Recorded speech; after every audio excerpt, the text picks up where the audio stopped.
My name is Lena Hartley, and I'm 29 years old. For most of my life, competence has been the thing I clung to when everything else felt uncertain. I grew up learning that if I could understand a system well enough, if I could predict its failures, trace its weak points, document every variable, I could keep myself safe. That instinct carried me straight into cybersecurity consulting. Long hours, complicated infrastructures, clients who swear their systems are totally secure while running software that should have been retired a decade ago. I spend my days explaining, calmly and repeatedly, that security isn't about trust or optimism. It's about evidence, logs, controls, accountability. I like structure. I like timestamps. I like knowing the exact second something broke, and why. There's comfort in traceability. If you can follow the chain, nothing is truly mysterious. For the last 18 months, I believed my relationship with Ryan Cooper belonged in that same category. Stable, logged, verified, predictable in the way that feels reassuring instead of boring. The kind of relationship that made me think I'd finally synced my personal life to the same rhythm as my work. We'd moved into a modest 2-bedroom downtown 4 months ago. Nothing flashy, neutral walls, cheap but sturdy furniture, a place that felt intentionally quiet, like it was waiting for something to grow inside it. I could imagine routines there, mornings, shared groceries, maybe a future, though I'd trained myself not to name things before they were proven. Then came the message that fractured everything. It was Tuesday afternoon, 2:04 p.m. I was in the middle of a client audit, half listening as a VP with a Bluetooth headset explained why their outdated firewall had never been a problem before. My phone vibrated against the desk. I glanced down, expecting something normal, Ryan asking what time I'd be home, or sending one of those lazy memes he liked. Instead, the screen read, "Ryan, don't freak out. I lost your laptop. My ex borrowed it for a project, and now she can't find it." For a moment, my brain refused to assemble the words into meaning. I read the message once, twice, then a third time, slower, as if clarity would suddenly click into place if I stared hard enough. X. Borrowed. Lost. My chest tightened, but the room stayed eerily calm. No ringing in my ears, no dramatic surge of panic, just a controlled stillness, as if my body instinctively knew this wasn't the moment for chaos yet. When I finally replied, the message felt automatic. "Me, what do you mean your ex borrowed my laptop?" Before he responded, shock settled in deeper, spreading its roots. That laptop, my personal HP Spectre, wasn't just a device. It was an extension of my life. 3 years of files, tax records, encrypted archives, password vault backups, family photos I didn't keep anywhere else, notes from client projects, drafts of things I'd never shown anyone. Nothing illegal, nothing dramatic, just everything that mattered. Why would he give that away? Ryan replied a minute later. "Ryan, she needed one for a presentation. Mine was glitching. You weren't home. I'm sorry, babe." Babe. The softness of the word made something in my stomach twist. It felt wildly out of place, like a casual joke during an emergency drill. I reread the message again, slower this time, a detail snagged. When had he done this? I didn't respond. I waited. The typing bubble appeared, disappeared, reappeared. "Ryan, like 5 days ago, she said she'd bring it back Sunday, but now it's missing. She's panicking. I'm really sorry." 5 days. He had given my laptop, my property, to his ex-girlfriend 5 days ago and only mentioned it now because she'd lost it. Not misplaced, not delayed, lost. A quiet, cold hum spread through me. In cybersecurity, that hum has a name: threat response. The moment your brain stops reacting emotionally and starts modeling outcomes, risk assessment, containment, damage control. I finished the client meeting on autopilot, took notes, asked the right questions, smiled at the right moments. No one noticed anything wrong. By the time I left the office early and got home, the apartment felt altered, like a room after something valuable has been quietly removed. Same furniture, same neutral walls, same faint scent of laundry detergent, but the silence pressed harder, sharper. Ryan wasn't home yet. He had a client dinner across town. I sat at the kitchen table and stared at the message thread. The refrigerator hummed steadily, doing its job. Reliable, predictable, almost comforting in comparison. Questions stacked one on top of the other. Why hadn't he asked me first? Why hadn't he told me sooner? And why, of all people, her? I'd heard the name Marissa Hale before. Ryan's ex of 2 years. A marketing professional. Creative. Driven. He'd said once. Vaguely. Like the details weren't important enough to remember. They'd broken up 8 months before Ryan and I met. He'd described it as amicable. No drama. No baggage. Just 2 people who grew apart. I'd never met her. Never needed to. Until now. I opened my tracking dashboard. Habit. Muscle memory. Every device I owned had Prey installed, something I'd set up years ago and never questioned. I logged in. There it was. Last ping, Saturday, 3:47 p.m. Location, a residential luxury complex, 20 minutes away. The tension in my chest shifted, not gone, but sharpened, focused. Marissa hadn't lost anything. I screenshotted everything, timestamp, coordinates, device ID. Then I pulled up Street View. The building was sleek and modern, glass balconies, gated entrance, the kind of place you needed stable income and decent credit to rent. Not the kind of place someone lived if they were borrowing laptops out of desperation. Something was wrong. Deeply wrong. I needed perspective, someone who wouldn't soften the truth to spare my feelings.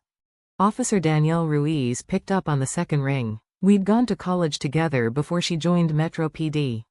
Lena, what's going on? I told her everything. The borrowing, the delay, the tracking data, the silence. She didn't interrupt. When I finished, she exhaled slowly. Okay, she said, do you have proof it's your laptop? Yes. Serial number? Receipt? Yes. And proof of where it last pinged? Yes. And text showing you asked for it back? Working on that.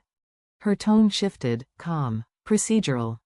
Lena, that's theft. If she's refusing to return property worth over $1,000, that's felony territory. Get everything in writing. Make your request clear. If she ignores you, file the report.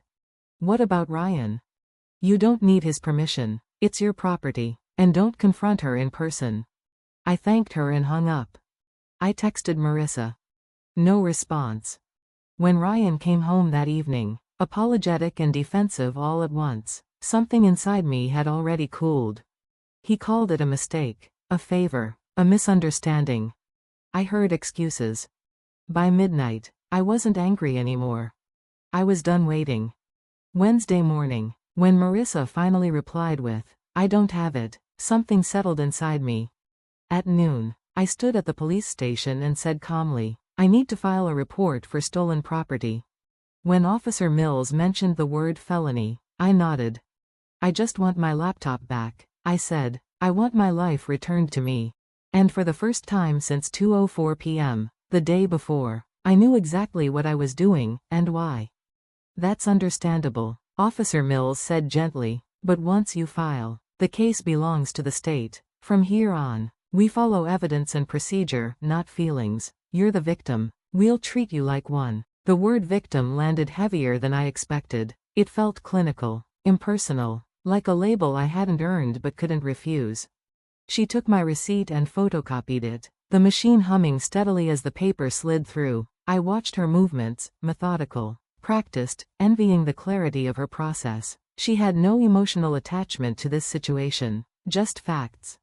She handed the copy back to me and asked me to write the serial number again, carefully, on the form. I did it slowly, double-checking each character, the way I always did. Accuracy mattered now more than ever. I passed over the screenshots next, the tracking data, the pinned location, the timestamps that refused to lie. She studied them, then attached everything neatly to the report. Do you have any reason to believe she sold it? Officer Mills asked, her tone neutral.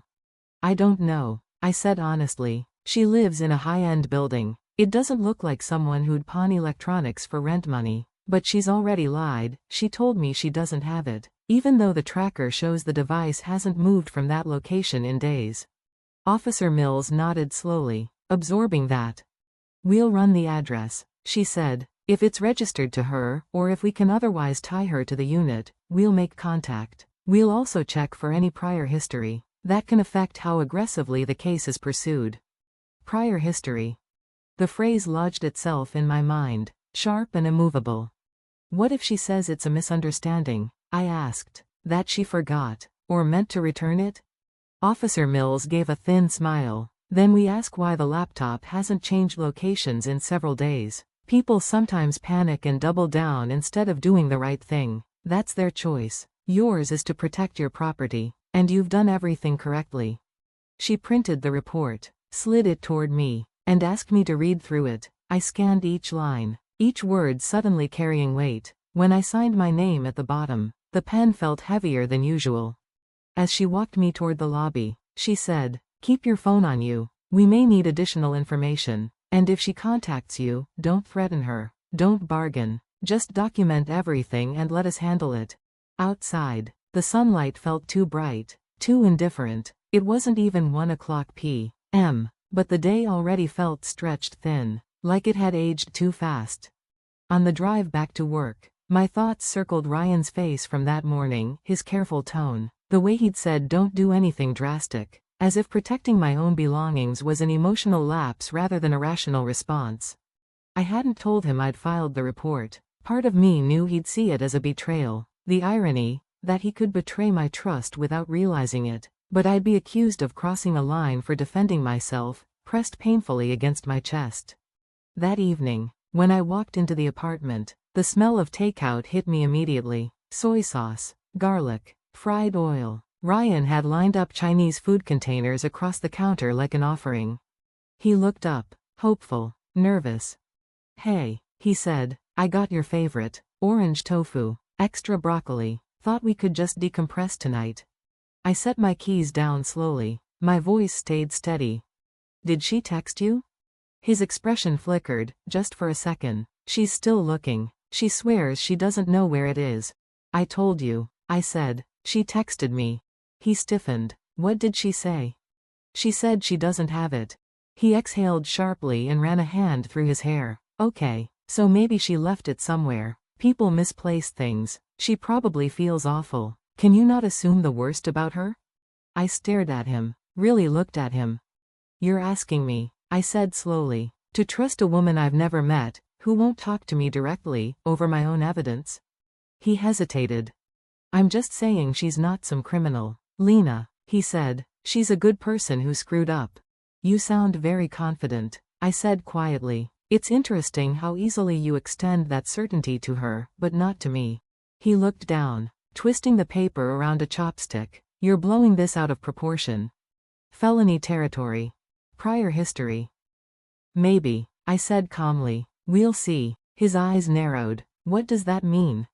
I considered telling him then, about the report, the case number, the fact that his ex's name was already in the system, but I stopped myself. "It means," I said, choosing each word carefully, "I'm done pretending this isn't serious." He scoffed. "It's a laptop." "No," I said, "it's a boundary, and you crossed it." His jaw tightened. "You know what? Eat if you want. I'm not dealing with this right now." He grabbed his keys and stormed out. The door slammed hard enough to rattle a picture frame in the hallway, leaving it hanging crooked. I stood alone in the kitchen, surrounded by food that felt like it belonged to someone else's life. My phone buzzed on the counter, a confirmation email. Police report filed. Case number assigned. I stared at the number for a long time. I thought I was just protecting my property. I didn't yet understand I'd started unraveling something much bigger. Thursday morning arrived wrapped in false normalcy. Blue sky, winter light, the familiar hum of traffic outside my window. Someone across the way was overwatering their balcony plants again, water dripping rhythmically onto the pavement below. If you didn't look closely, it was just another day. But inside my phone, inside the Metro PD system, things were already moving. At 10:22 a.m., while reviewing endpoint security logs for a client, my phone rang. Unknown number, local area code. I answered immediately. "Ms. Hartley? This is Officer Ruiz with Metro PD. I'm following up on your stolen property report." Relief loosened something in my chest. Hi, Danielle. We attempted contact at the address your tracker identified. The apartment is leased to Marissa Hale. She wasn't home, but we left a notice. I stayed silent, waiting. There's more, Officer Ruiz said. When we ran her name, we found an active warrant. My spine straightened. Failure to appear, she continued, related to a theft charge from 2 years ago. Retail theft. She skipped court. The warrant's been dormant, but now it's active again. The room felt suddenly smaller. What happens now? She's flagged, Ruiz said. If she's stopped or contacts law enforcement, the warrant takes precedence, separate from your case, but relevant context. Ryan's voice echoed in my memory. She's not some criminal. Thank you, I said quietly. Please keep me updated. When the call ended, I didn't move. Ryan had defended her with certainty. The truth had answered with records. I don't know why I went home around lunch, only that the apartment felt like the place where this reality needed to settle. Ryan walked in half an hour later, flushed, phone clenched tightly in his hand. Lena, he said, Marissa just called me. I set my mug down carefully.